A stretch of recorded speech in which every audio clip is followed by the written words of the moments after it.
Studio Sadat Ghazipur.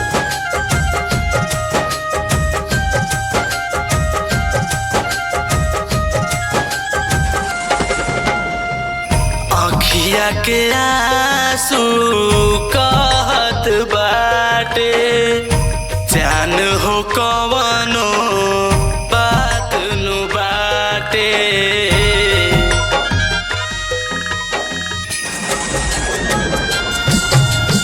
हंसत खेलत चेहरा पर अब काहे उदासी रहत बाटे।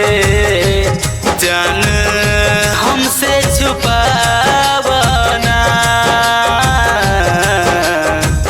हम सब जानी हो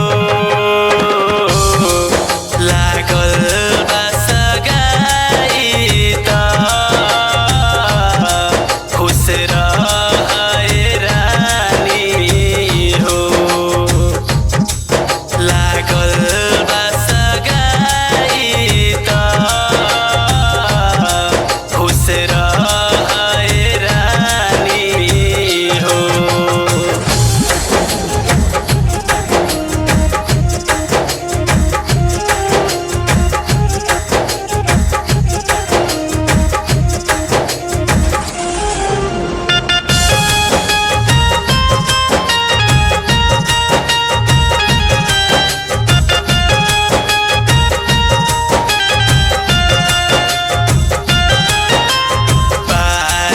जिम्मेदारी जिंदगी में हमारा जिले हब जान हंस के। आखिरी बारी बहिया में अपना रोले वे द कस के।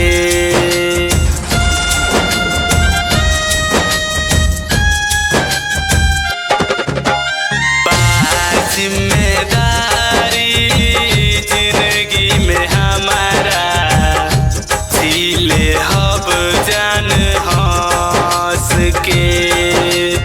आखिरी बारी बहिया में अपना रोले वे द कस के। मन हर एक पल मारी रही जिंदा जवानी हो। लागल बा सगाई त खुश रहे रानी हो। लागल बा सगाई त खुश रहे रानी हो।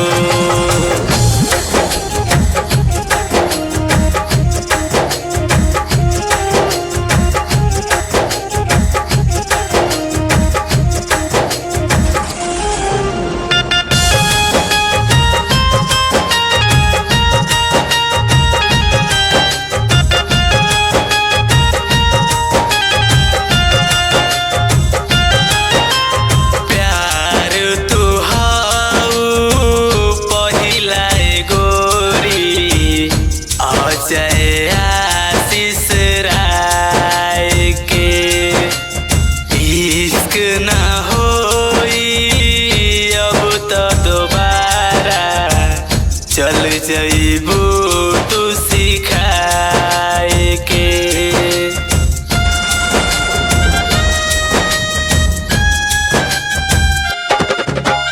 प्यार तू हाउ पहिला गोरी अजय आशीष राय के। इश्क न होई अब तो दोबारा चल जइबू